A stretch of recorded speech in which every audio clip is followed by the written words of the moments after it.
สวัส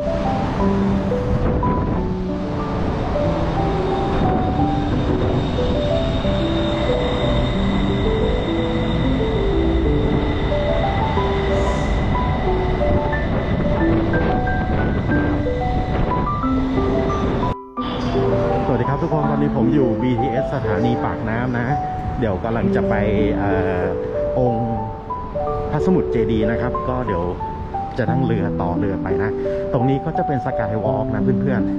ๆเดี๋ยวนะโอเคก็คือตรงนี้มันจะสกายวอล์กกลับไปสุดเลยมันจะเข้าตรงคล้ายๆสะพานที่เป็นอุโมงค์ไปด้วยนะครับเพื่อนๆน่าจะเป็นทางออก6นะครับ